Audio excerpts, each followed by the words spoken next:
Hey everyone, Michael O'Brien here, and today we're going to talk about jazz magic.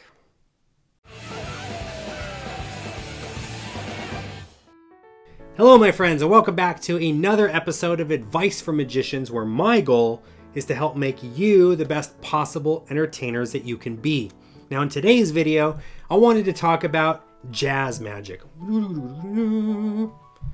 That was me playing a saxophone, by the way. I know it wasn't the best. I apologize for that. But we're going to talk about what is jazz magic right here in this video. But first, just a couple of announcements. If you have not already done so, make sure to click that subscribe button and don't forget to ring the bell. That way you know every time that I'm going to upload a new video. You can also support the channel by just clicking that join button there and becoming a Mob Squad member. Membership is only $1 a month. And you'll access a bunch of really cool stuff right here on the channel. All of my tutorial videos will become unlocked. You'll get early access to all of my videos that I post every week. And I'll even shout you out right here on the channel, just like these guys. Let's welcome our newest members. Say hello to John Anders, Tyler Merrick, and Super Bubba Bang. Thank you guys so much for becoming members. It's because of you and everyone else at home that continues to watch, like, and share my videos that I'm able to keep this channel going.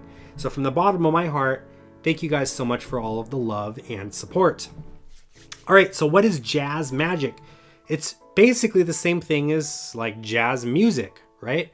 When a bunch of jazz musicians are playing, they're not really playing a song that they wrote. What they're doing is they're actually jamming and kind of coming up with the song as they go along. There's a sort of a structure to it. They know what key they're playing in. But for the most part, when you're listening to jazz music, the musicians are just kind of making it up as they go. And that's essentially what jazz magic is. When a magician is jazzing, they are coming up with their effects on the fly. They're trying to think one step ahead, what am I going to do next, while they're actually performing the routine. So it's pretty cool, right? One of my favorite performers, a great friend of mine who loves to jazz whenever he's performing card magic, is Lauro Castillo. If you've never seen Lauro perform card magic, he does some of the funniest, craziest stuff I've ever seen with cards, and he's just making it up as he goes, right? You'll have a card chosen and it's put back in the deck, and then it's in his pocket, and then he goes to put it back in the deck, and then it vanishes it again, and now it's underneath the box, and he picks it up and he puts it back in the deck. Now it's inside the box, and then he picks it up, and then now the whole deck has disappeared, and now the deck's under the box, and he picks that up and he puts the card in, and then the card comes up to the top, but then he goes to hand it to the spectator and it changes into another card, and it's back underneath the box. And he's just making this up as he goes along, and it's just really cool. It's really fun. It's really fast paced, right? Learning how to jazz is not easy. You have to learn how to kind of improvise on the fly as you're going along. So if you want to be a good jazz magic performer, what you need to do is you need to come up with an arsenal of sleights, outs, methods, techniques, effects, a bunch of different things that can be performed one after the other in no particular order. A great way to get started in this is to sort of lightly structure a jazz routine, right?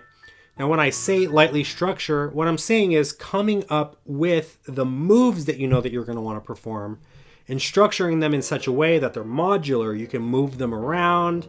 You can make the routine as long or as short as you want it to be, right? A great example of this is a effect called The Routine by Baz of Black Cat Magic. If you guys would like to check that out, I'll leave a link to it in the description below. Essentially what it is a routine that is designed to be jazzed, right? So you can pick and mix and match the different moments that happen. You can make it as long or as short as you want to. So let's just say you're doing restaurant magic, you're table hopping, you're in the middle of your effect, the server comes over and they're going to bring out the food. The last thing that you want to do is tell the server, oh, I'm sorry, wait just a moment, or let the server put the food down and then tell the guests, don't eat yet, let me finish my routine. And then you finish the next 3 or 4 phases of your ambitious card routine that you have to finish so that you can actually end the effect. And then thank you so much, and then you leave, right?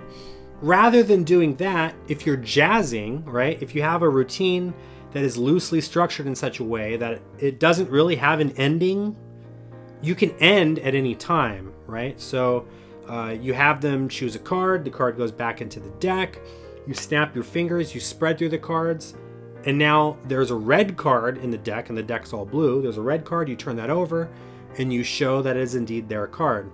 Then you take that red back, and you change it back to a blue back. And then you take their card, you put it into the deck, you snap, it comes right back up to the top of the deck again. Then you take that card, you set it on their hand, you show the second card, you turn that over, you snap, you reveal the card, and now the two cards have switched. The one in their hand has switched places with the one on the deck. Then you take the card, you put it back into the deck, it rises to the top one more time, you wave your hand over the card and it changes into another one. And then you take the card, you put it back into the deck, it jumps into your pocket, you put it back into the deck again, it jumps inside of your wallet, right?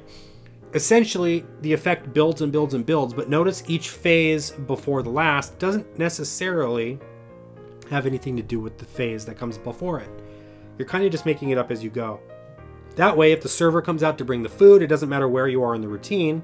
You end it there, you thank the spectators so much, they enjoy their meal, and the spectators are happy because they feel like they saw a full routine. So again, check out The Routine by Baz of Black Cat Magic. I highly recommend you check that out. If you can find any material, I'll try to see if I could find some stuff, and I'll leave a link for you guys of Lauro Castillo's performances, because watching him do card magic is so cool, so much fun.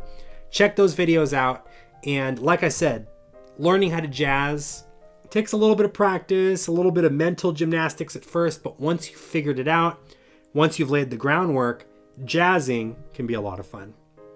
Anyways, thank you so much for watching this video. If you haven't already done so, click the subscribe button, click the join button if you'd like to become a member, support the channel, and be sure to visit my website at o'brienmagic.com.